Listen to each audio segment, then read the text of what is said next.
Hello everyone, welcome to asset B channel. I am Aditya Singh और इस video में हम लोग देखने वाले हैं आपके सोशल साइंस सब्जेक्ट के हिस्ट्री में चैप्टर 1 को, जो कि है द फ्रेंच रिवॉल्यूशन। इसके पहले हम लोगों ने पहले वाली वीडियोस में ये कवर किया था कि फ्रेंच रिवॉल्यूशन किस तरह से, जो इंट्रोडक्शन वाली वीडियोस थी इसको हम लोगों ने देखा था। फिर हम लोगों ने देखा था कि किस तरह से वहाँ पे लेट 18th सेंचुरी में फ्रेंच में किस तरह से लुई 16 जो है किस तरह से वहाँ पे दंगे फसाद होते हैं, रोमर से लड़ते हैं और किस तरह से बैस्टाइल जो किंग है वहाँ का वो मारा जाता है। और वहाँ पे जो स्टेट हैं वो 3 सेक्शन में डिवाइड हो जाते हैं, जैसे कि फर्स्ट था क्लर्जी, सेकेंड था नोवेल्टी और थर्ड क्या थे, ये जो businessman, merchant, court, official, lawyers, peasant and artisan, या फिर जो सबसे नीचे वाले कौन से, स्मॉल पीजेंट, लैंडलेस, लेबर्स या फिर सर्वेंट। तो ये सारी चीज़ें हम लोगों ने देखा था। फिर किस तरह से देखा था कि भाई वो लोग जो लॉर्ड होते हैं ना, जो वो कैसे उनको बताया गया कि वो क्या है, स्पाइडर है। और जो नीचे के थर्ड स्टेट के लोग हैं जो उनको टैक्स देते हैं वो किस तरह से उनके साथ रहते हैं, तो बिल्कुल फ्लाई की तरह, यानी किस तरह से एक मकड़ी फ्लाई का शिकार करती है उस तरह से ये जो लॉर्ड है ना, यहाँ के नोबल कैटेगरी के या क्लर्जी कैटेगरी के जो लोग हैं ये किस तरह से यूज करते हैं थर्ड स्टेट के लोगों का। अब इस वीडियो में हम लोग कवर करने वाले हैं द स्ट्रगल टू सर्वाइव, यानी ये जो समय चल रहा था ना फ्रेंच में, वो कौन सा समय था, स्ट्रगल था। किसके लिए? सर्वाइव के लिए, जीने के लिए जो है सर्वाइव किया जा रहा था, मतलब ऐसी कंडीशन आ गई थी। The France rose from about 23 million in 1715, यानी 1715 ईस्वी में जो फ्रांस की जो पॉपुलेशन थी वो लगभग बढ़ गई। उस समय कितनी थी? 23 मिलियन, और ये बढ़ के कितना हो गई? 28 मिलियन हो गई, वो भी कितने सालों में? केवल 1789 में। अब आप देख सकते हैं जनसंख्या तो बढ़ रही है ना, काफ़ी ज़्यादा, 5 मिलियन ज़्यादा पॉपुलेशन गेन हो गई है। This led to a rapid increase in demand for food grains. तो आपको तो पता ही भाई कि जब ज़्यादा लोग होंगे, पॉपुलेशन ज़्यादा होगी, तो फूड ग्रेन्स की खपत क्या है, वो ज़्यादा होगी। और जो प्रोडक्शन था ग्रेन्स का कुड नॉट कीप डिमांड, तो जितना डिमांड हो रहा था भाई लोगों को पॉपुलेशन में खाने के लिए, वो तेजी से बढ़ रही थी। तो क्या हो रहा था कि प्रोडक्शन जो ग्रेन्स था ना, जो ग्रेन्स के प्रोडक्शन थे वो हो नहीं रहे थे उतना, और पॉपुलेशन जो है बढ़ गई थी। तो इसलिए जो फूड ग्रेन्स है उनकी डिमांड काफ़ी ज़्यादा बढ़ गई थी। तो इस तरह से क्या हुआ कि so the price of bread which was staple diet of the majority rose rapidly. तो ये यहाँ पे हम लोग याद रखेंगे, इंपॉर्टेंट चीज़ है कि स्टेपल डाइट क्या है, यानी what is the staple diet of France. तो we can say that the bread is the staple diet of France. तो ये यहाँ पर देखिए कि जो प्राइस है, देखिए जब ग्रेन जो है खेती नहीं हो पा रही, तो क्या होता था कि जो ब्रेड थे ना उसके प्राइस जो है ना बढ़ गए थे, और सामान्यतः वहाँ पे जो है स्टेपल डाइट के रूप में इसका यूज किया जाता था। Most workers were employed as labourers in workshop whose owner fixed their wages. तो देखिए बहुत सारे वर्कर्स ऐसे थे ना जो कि एम्प्लॉय के रूप में काम कर रहे थे, लेबर की तरह, किसी वर्कशॉप पे, किसके, जिसके पास उनकी खुद की जमीन होती थी, उनके यहाँ पर जाके काम करते थे, वो भी फिक्स्ड देयर वेजेस। यानी महंगाई बढ़ रही है, सामान के दाम बढ़ रहे हैं ना, खाने पीने वाले, लेकिन फिर भी जो तनख्वाह है वो क्या थी, फिक्स थी। तो इस तरह से उनका जीवन नहीं चल पा रहा था। But wages did not keep pace with the rise in prices, यानी जैसे जैसे दाम बढ़ा था वैसे तनख्वाह में भी उनकी कोई वृद्धि नहीं हो रही थी, यानी तनख्वाह उतनी ही है और जो खर्चे हैं वो ज़्यादा हो जाए। तो फिर इस तरह से स्ट्रगल हो गया वहाँ पे सर्वाइव के लिए, जीने के लिए। So the gap between the poor and the rich widened. तो इस तरह से जो गैप था ना, कि जो अमीर है वो अमीर ही रह गया और जो गरीब है वो और ज़्यादा गरीब होता चला गया। Things became worse whenever drought और हेल रिड्यूस द हार्वेस्ट। और सब चीज़ें तो सबसे ज़्यादा उस समय खराब हो जाती थी, यानी जो स्थिति है, कंडीशन है, यह सबसे ज़्यादा उस समय खराब हो जाती थी जब कोई प्राकृतिक आपदा आ जाए, जैसे ड्रॉट आ जाए ना, सूखा पड़ जाए, या हेयर स्टॉर्म हो जाए, है ना, या फिर कोई हार्वेस्ट है वो ठीक से ना हो पाए, कोई फसल ना हो पाए। तो इस तरह से जो है ना वहाँ पे सबसे ज़्यादा चीज़ें खराब हो जाती थी। तो ऐसा हो जाता था जब कभी सूखा पड़ जाता था तो क्या होता था, this led to subsistence crisis. Subsistence crisis क्या होता है? सब्सिस्टेंस क्राइसिस मीन्स होता है कि मतलब ऐसा कि आदमी मर जाएगा भाई, अब कोई उसके पास रास्ता नहीं है ना। Something that occurred frequently in France during the old regime. और इस तरह से जो है घटना है वहाँ पे ओल्ड रिजीम, यानी पारंपरिक रूप से वो मोनार्ची वाला, इस तरह से जो शासन थे, यानी पुरानी परंपराओं से जुड़ी हुई चीज़ें वहाँ पे कायम थी। हम लोग देखेंगे कि एक growing middle class evinces and end to privilege. देखिए जो ग्रोविंग, जो मिडिल क्लास है वो क्या कर रहा था, ग्रो कर रहा था, ठीक है, इन्वेंसिस के रूप में। अगर फिर देखें तो जो प्रिविलेज था वहाँ पे प्रारंभिक जो प्राचीनतम जो परंपराएं चल रही थी वो लगभग समाप्त हो रही थी। इस तरह से मतलब जो है ना लोग वहाँ पे रिवोल्ट वगैरह करना शुरू कर दिए थे। यही चीज़ हम लोग इसमें देखेंगे कैसे। इन द पास्ट में peasant and workers had participated in revolts against increasing taxes and food scarcity. तो देखिए बहुत से वर्कर्स और पीजेंट जो नीचे के थे ना, और जो जेंटिल वगैरह थे, पीजेंट है ना, थर्ड स्टेट के मतलब जो लोग थे, उन लोगों ने क्या किया भाई कि उन्होंने पार्टिसिपेट किया किसमें, रिवोल्ट में। किसके खिलाफ? Against increasing taxes and food scarcity, भोजन की जो कमी हो रही है और जो टैक्स में बढ़ोतरी हो रही है उसके खिलाफ जो है ना इन लोगों ने मिलकर रिवोल्ट लिया। But they lacked the means and programs to carry out full-scale measures that would bring about a change in social and economic order। तो सोशल और इकोनॉमिक ऑर्डर में किसी प्रकार का कोई चेंज हो सके इनके रिवोल्ट्स के कारण, ऐसा कुछ हुआ नहीं, क्योंकि बहुत ज़्यादा लैग था, किसका? कमी था, किसका? प्रोग्राम का। यानी कैसे प्रोग्राम किया जाए। देखिए कोई भी आंदोलन होता है, कोई भी चीज़ होता है तो उसको प्रोग्रामिंग की जाती है, भाई कैसे करनी है उसको प्लान किया जाता है ना। ये सारी चीज़ों की कमी हो गई जिसके कारण से इनके इकोनॉमिक और सोशल ऑर्डर में जो कुछ भी रिवोल्ट वो लोग लाना चाह रहे थे वो ज़्यादा कुछ प्रभावी नहीं हुआ।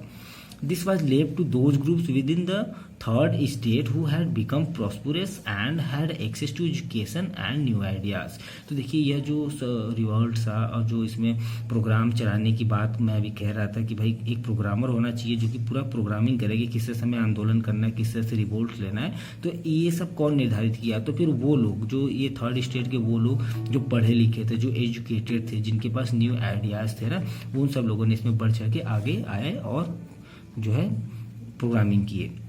The 18th century witnessed the emergence of social groups termed the middle class who earned their wealth through an expanding overseas trade and from manufacture of goods such as woolen and silk textiles that were either exported or brought by the registered members of society। तो देखिए इसमें फिर कौन लोग बढ़ के आगे आए, ठीक है, जो प्रोग्रामिंग की है तो मिडिल क्लास ग्रुप के थे, सोशल ग्रुप के थे, ठीक है। कौन थे वो जो अर्न करते थे अपना वेल्थ, अपनी प्रॉस्पेरिटी, अपने पैसे कैसे कमाते थे वो? एक्सपेंडिंग ओवरसीज ट्रेड, यानी समुद्रों के ऊपर दूर दूर तक जाके व्यापार करने वाले एक स्थान से सामान लाते थे और फ्रांस में ला जाके उसको बेचते थे, है ना। तो इस तरह के जो काम कर रहे थे, जो मैन्युफैक्चरिंग ऑफ गुड्स के सामानों को इधर उधर लेके जाते थे, चाहे वो वुलन हो या फिर सिल्क टेक्सटाइल हो, ये सारी चीज़ों को जो एक्सपोर्ट और इम्पोर्ट करते थे ना, वो जो रजिस्टर्ड मेंबर्स थे सोसाइटी के, उन्हीं लोगों ने यह सब प्लान करना शुरू कर दिया 18th सेंचुरी में, ठीक है। In addition to merchants and manufacturers, the third state include professions such as lawyer और administrative officers.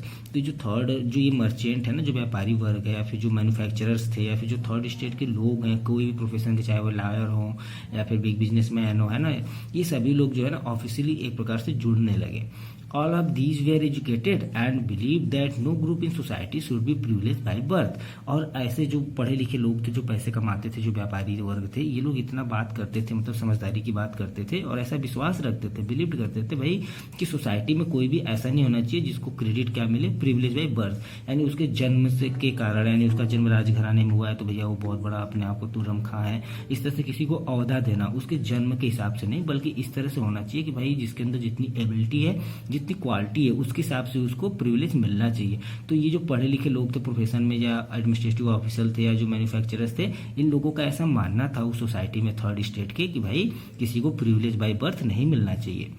Rather a person social position must depend on his merit, यानी जो किसी व्यक्ति का जो मेरिट है, उसका स्थान है समाज में, वो किस पे निर्भर करना चाहिए, उसके अंदर जो है किस तरह से उसका जो है क्वालिटी है, उसके अंदर कितनी सारी क्वालिटीज है, उसके कारण उसको ओहदा मिलना चाहिए।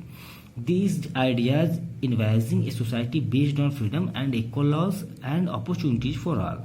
तो ये जो आइडियाज़ थे सोसाइटी के लोगों के, जो आइडियाज इस तरह के थे, ये जो है ना किस पे बेस्ड थे, फ्रीडम पे, यानी स्वतंत्रता पे। और ऐसा जो इनके विचार थे कि भाई किसी को जन्म से नहीं बल्कि उसकी क्वालिटी से उसको ओहदा मिलना चाहिए। तो ये किस तरह की बात हुई, ये आज़ादी की बात हुई ना। जब ऐसा सब लोग फ्रीडम रहेंगे तभी तो ऐसा होगा, और ऐसा तब होगा जब इक्वल ला होंगे सभी के लिए और सभी के लिए एक समान अपॉर्चुनिटीज होगी, है ना। तो ये सभी चीज़ें, तो ये जो बातें थी इन लोगों की, लोग केवल ऐसे सोचते थे और ऐसा मानते थे। लेकिन इन्हीं सब लोगों की बातों को आगे बढ़ाने के लिए फिलोसफर्स पाए गए वहाँ पे, हर जगह फिलोसफर होते हैं। तो फ्रांस के जो फिलोसफर हैं, आप नाम याद कर लीजिए, जॉन लॉक हैं और जिन जैक्यूस रूसियो है।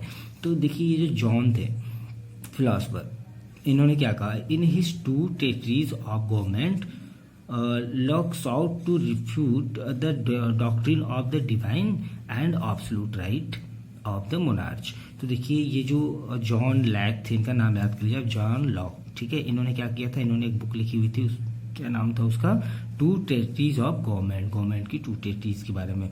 इसमें इन्होंने यह लिखा था भाई मोनार्च होता है ना वो बिल्कुल गलत है, ठीक है, उसके खिलाफ जो है हमें डॉक्ट्रिन करना चाहिए, ठीक है। क्यों? क्योंकि मोनार्च क्या होता है आपको तो पता ही है। मोनार्च का मतलब हो गया कि राजा महाराजा वाला जो प्रथा चल रहा था कि भाई राजा के घराने में अगर कोई लड़का होगा तो वही अभिराज बनेगा, वही शासन करेगा और बाकी लोगों से कोई मतलब नहीं है, ठीक है, बाकी लोग सामान्य है, यानी प्रिविलेज बाई बर्थ मिलना। तो इसके खिलाफ जो है लॉक जो थे वो अपनी बुक में, क्या नाम था उनकी बुक का, टू टेरिटरीज ऑफ गवर्नमेंट की बुक में उन्होंने इसके बारे में खिलाफत के रूप में आवाज़ उठाई या अपने फिलासफी में उन्होंने कहा ये सब। फिलासफर होते क्या हैं? फिलासफर विचारक होते हैं, ठीक है, ये विचार करते हैं समाज की अच्छी बुरी घटनाओं को आगे भविष्य में सोच के। फिर उसी तरह एक और फिलासफर थे फ्रांस के जिनका नाम था रोसियो, इनको आप शार्ट में कह सकते हैं रोसियो। कैरिड द आइडिया, इनका क्या आइडिया था भाई कि forward proposing a form of government based on social contract between people and their representatives. तो देखिए रोसियो का मानना था और उनका यह आइडिया था भाई फिलासफी के रूप में कि जो गवर्नमेंट है ना, जो लोग है ना वहाँ पे गवर्नमेंट होना चाहिए, एक गवर्नमेंट बनना चाहिए। गवर्नमेंट कैसा होना चाहिए? जो बेस्ड हो किस पे? Social contract.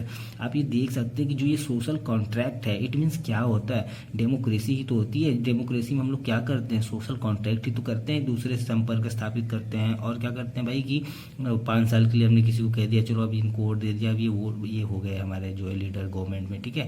तो ये सोशल कॉन्ट्रैक्ट का idea, who gave the social contract idea, तो आपको याद रखना है रोसू, ठीक है। Rousseau carried the idea forwarded that is social contract between the people and their representatives. In the spirit of the laws, Montesquieu proposed a division of power within the government between the legislative, the executive and judiciary। देखिए एक Montesquieu भी है, ठीक है। Montesquieu ने अपनी जो book थी फिलॉसफी की उसमें उन्होंने क्या कहा है? The spirit of the laws, ये उसका नाम है, ठीक है, बुक का। इसमें उन्होंने कहा है कि भाई जो गवर्नमेंट है ना उसका डिवीजन होना चाहिए। कितने डिवीजन होने चाहिए? 3 डिवीजन होने चाहिए। कौन कौन से? एक लेजिस्लेटिव में होना चाहिए, एग्जीक्यूटिव होना चाहिए और जुडिशरी सिस्टम होनी चाहिए। तो ये देखिए क्या है, ये डेमोक्रेसी ही है ना। इस तरह की अगर फॉर्म हो जाए गवर्नमेंट तो this model of government was put into force in USA after the 13 colonials declared their independence from Britain. तो देखिए ये जो मॉन्टेस्क्यू का जो आइडिया था है ना किसका, कि भाई गवर्नमेंट लेजिस्लेटिव में होना चाहिए, एग्जीक्यूटिव में होना चाहिए और जुडिशरी में डिवाइड होना चाहिए। तो ये जो आइडिया था ये सबसे पहले कहाँ पे लागू हुआ? यूएसए में। कब हुआ? जब उसके जो 13 कॉलोनीज थे, जो वो ब्रिटेन से फिर उन्हें आज़ादी मिल गई लड़ाई होने के बाद।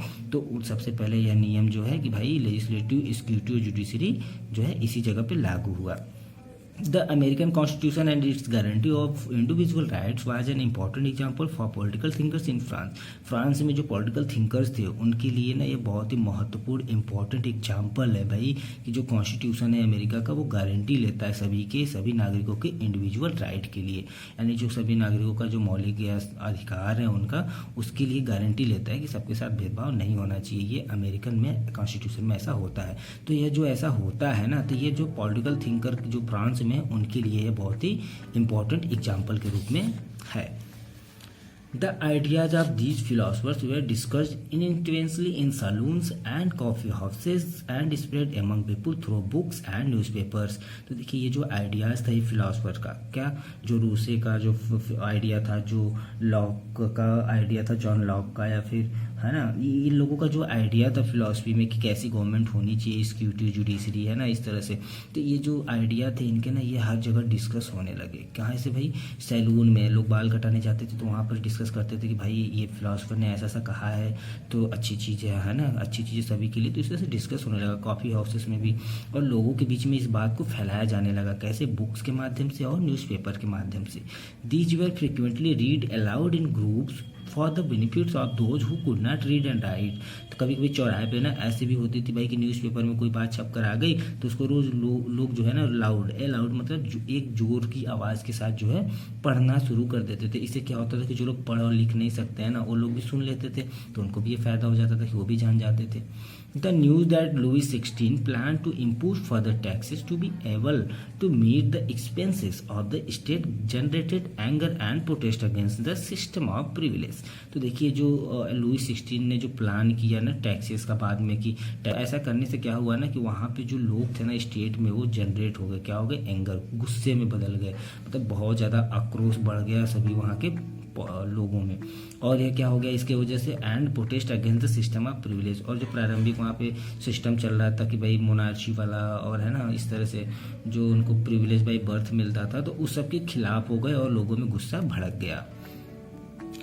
तो इस तरह से हम लोगों ने देखा कि किस तरह से मिडिल क्लास के इवेजन्स जो थे, जो प्रिविलेज को एंड करना चाहते थे, जो मोनार्चियों का शासनकाल था उसको खत्म करना चाहते थे, कैसे उन लोगों में आपस में बातचीत करना शुरू किए और किस तरह से फिलोसफर की बातों ने एक दूसरे को प्रभावित किया, लोगों को आके जो नागरिक थे फ्रांस के उन लोगों के अंदर। तो फिर इससे जो नया रिजल्ट आया वो क्या आया, ये आया कि द आउटब्रेक ऑफ रिवॉल्यूशन हो गया, यानी जो रिवॉल्यूशन चल रहा था उसका आउटब्रेक हो गया। इसको हम लोग देखेंगे, नेक्स्ट वीडियो में कवर करेंगे। तो वीडियो कैसा लगा बताइएगा, वीडियो को लाइक कीजिए, चैनल को सब्सक्राइब कीजिए और अपने फ्रेंड के साथ शेयर कीजिए। Thank you.